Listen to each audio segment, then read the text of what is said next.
Good morning, 7th class students. Yesterday we have read our half chapter and now we are continuing our chapter.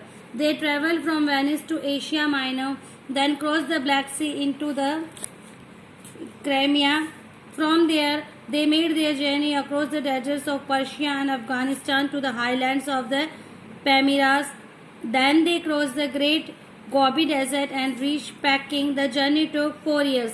अब उन्होंने अपनी यात्रा शुरू करी Venice से एशिया माइनर तक यानी छोटे और ब्लैक सी से क्रेमिया और यहाँ पर उन्होंने जर्नी को कहाँ से क्रॉस किया था पर्शिया के डेजर्ट से और अफगानिस्तान के हाईलैंड से और बाद में उन्होंने कहाँ क्रॉस किया ग्रेट गोबी डेजर्ट और कहाँ पहुंचे वो पैकिंग और जर्नी ने कितना टाइम लिया 4 days.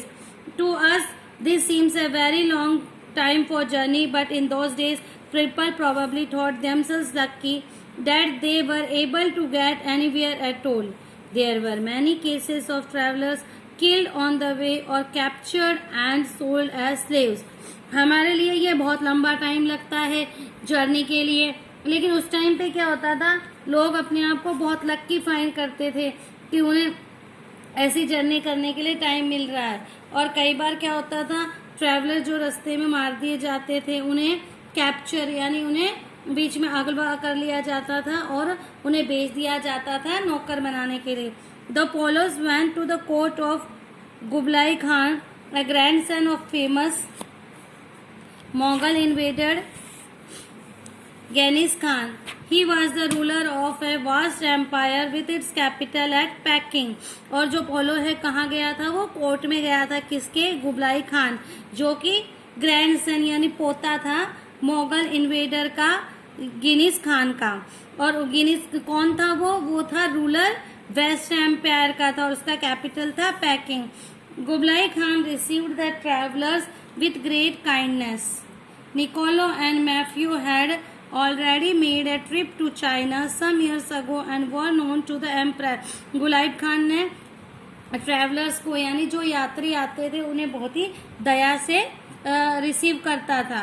निकोलो और मैथ्यू जो है अपनी जर्नी चाइना के लिए थोड़े दिन पहले करी थी और वो उस एम्परर को यानी उस राजा को जानते थे. Marco Polo set himself the task of learning the Mongol language. The emperor was so pleased with him that he took him into his service. He trusted Marco Polo greatly and sent him to many faraway places on his behalf. One trip was made in 1287 to Burma and another some time later to Ceylon. The trip to Ceylon was undertaken to bring the sacred tooth of the Buddha for the emperor. Later Marco was made the governor of an important city. जो Marco Polo था उसने है ना उसको Mongol language के लिए अपने आप को एक टास्क दे दिया और उसने लैंग्वेज सीखी और एम्परर उससे बहुत ज़्यादा खुश हो गया और उसने उसे अपनी सर्विस में रख लिया और वो मार्को पे बहुत ज़्यादा विश्वास करता था और उसने उसे कई कई जगह भेजा. एक ट्रिप 1287 में उसे भेजा गया बर्मा को और दूसरी ट्रिप में उसे भेजा गया साइक्लोन.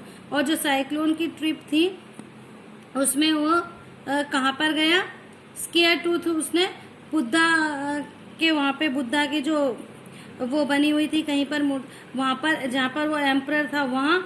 और बाद में मार्को जो है गवर्नर बन गया उसकी जो इम्पोर्टेंट सिटी था वहाँ का. इन 1290 15 years after coming back to Peking, Marco Polo asked the emperor's permission to go back home, but Kublai Khan refused to let him go. A lucky chance however helped him. और 1219 में 15 years के बाद packing से वापस आने के बाद Marco Polo ने एम्परर से परमिशन ली अपने घर जाने के लिए, लेकिन गुबलाई खान ने उसे मना कर दिया. लेकिन एक लक्की चांस ने उसकी हेल्प की. The marriage of a princess of गुबलाई's family had been arranged with his grand nephew Arghun, the viceroy of Persia. Arghun had sent some of his Persian nobles to arrange the matter and to bring the bride, the lady Kokachin, to Persia for the marriage. उसका जो princess थी गुबलाईस की family की, उसकी शादी arrange हो गई थी. उसके ग्रैंड नेफ्यू में भतीजे के साथ अरविंद के साथ जो पर्शिया का विक्सोरिया था, और उसने अर्जुन ने कुछ पर्शियन नॉबल्स को भेजा उसकी मैरिज को अरेंज करने के लिए और उसकी ब्राइड को लाने के लिए।